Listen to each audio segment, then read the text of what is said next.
Okay, you have bought a lovely, beautiful Skywatcher Heritage 100 millimeter telescope. Beautiful colors. I wish they had this color for the refractors, a little golden also, something like that. But anyway, it's a very beautiful telescope. It's a very capable, better than whatever I could have when I was a kid. And it has a very good mirror, I must say that. And the image you get with this is quite sharp. The thing is that the telescope has a F number, which is only 4. That means it's a fast telescope. It gives you very wide angle view. But if you want to watch objects which are like moon or Jupiter and you want to see more details on them, it's better to have a telescope which has a higher F number. Higher F number means, what is F number first of all? F number is the focal length of the telescope. So the light path from here to here, which is 400 millimeter, divided by the aperture of the telescope. So aperture of the telescope is 100 millimeter. F number, the focal length is 400. 400 divided by 100, both of them are in millimeters, gives you the number of F4. You can actually increase the F number if you reduce the D, the diameter. So if I can by one mean reduce the F number, the D number, I go with a lower, a higher F ratio, and that helps me to actually see more details on the moon, better details, or more stable with a sharper, crisper, and the planets. It practically makes it a slower telescope in the astronomical terms. This is a fast telescope. The F number is low. If I can make it to F number 10 or 20, 19, I can make it to be slower, and that means makes it practically a planetary telescope also. There is a aperture stop here, but this is at the center, and this obstructed by the central obstruction here, the primary, secondary mirror here. So if you want to avoid that, we can make an off-center circle like the one that is here, and for that I will show you how to make one. I will show you. Okay, this is telescope actually on a beautiful Dobsonian. I bought this telescope for just the Dobsonian mount to it, but the telescope itself is really good quality. Let me dismantle it and I will show you how to do it. Okay, as you can see, I have now the telescope optical tube assembly separated from the Dobsonian mount.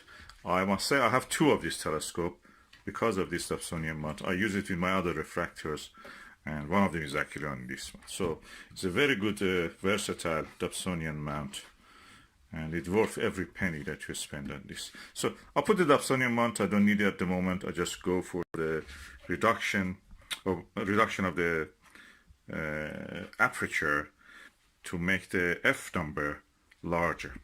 So we go ahead with that. So for this purpose, I need a piece of card. My card was really odd shaped. I already cut pieces of it. So I joined 2 pieces of it together to make it equal to the circle of this telescope. Okay, I now remove the cap of the telescope, and I put this over this circle. I'll show you. Okay, I'll put it upside down on the piece of card. I give a little bit edges around it so it will not be exactly touching the edges, because I want to use these edges for making the rim around it. Okay, first I go for marking this circle. Okay, I use a pencil or a pen to mark this circle. Okay, it's better that, of course, your card be black or dark. In this case, this is blue, so black is better even. So I have marked the circle. Now I can cut it. But before cutting, I want to leave some straps. So I'll put this kind of squares, about 1 centimeter. You don't need to measure it, just by hand is enough. Something like that. And I fill around it with this strap, so I can later turn them, fold them, and attach the rest at the edge to it. So now I have made all these square shaped markings around the edge.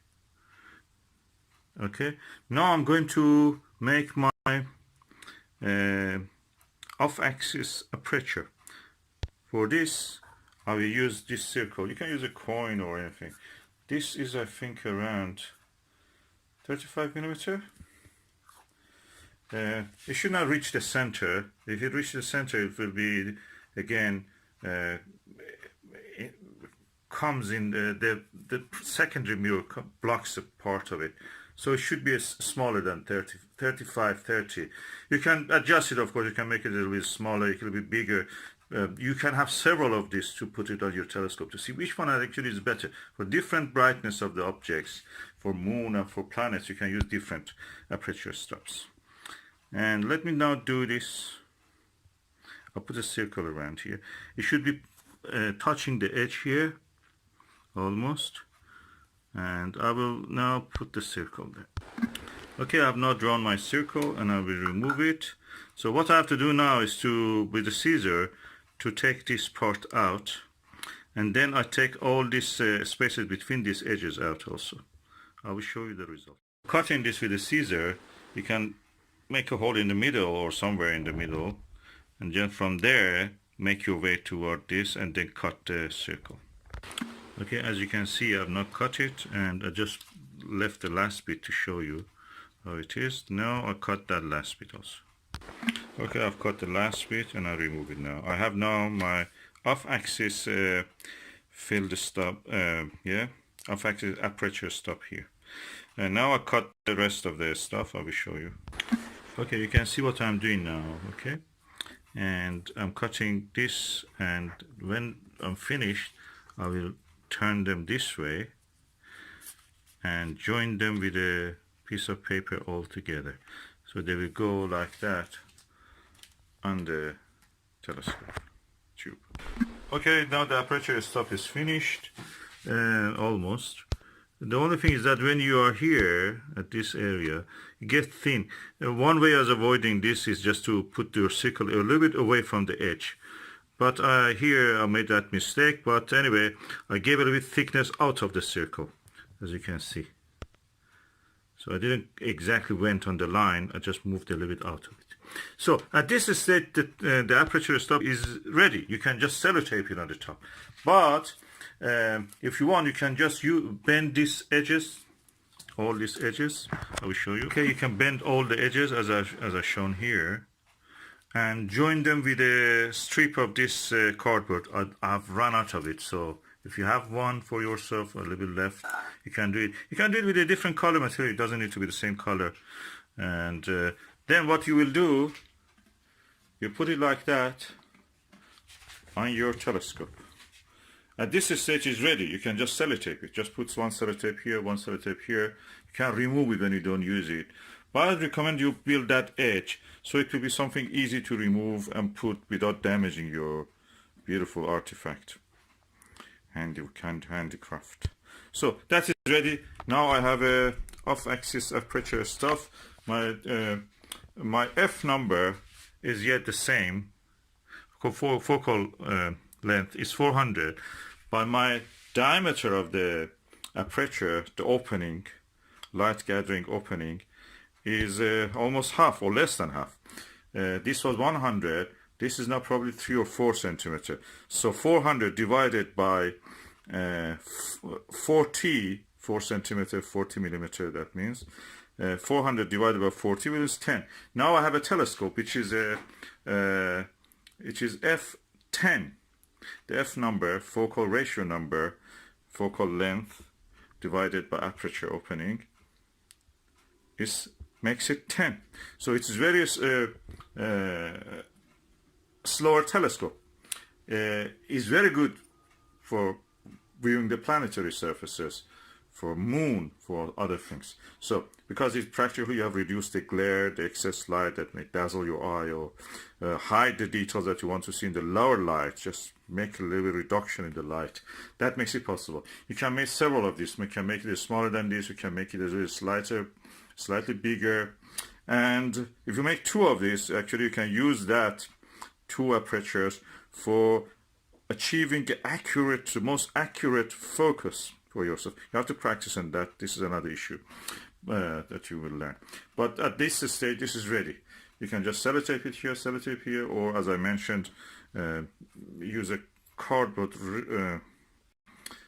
band here, piece of cardboard, something around here, to join these tabs and make something like this that you can put it on and lift it at your own will.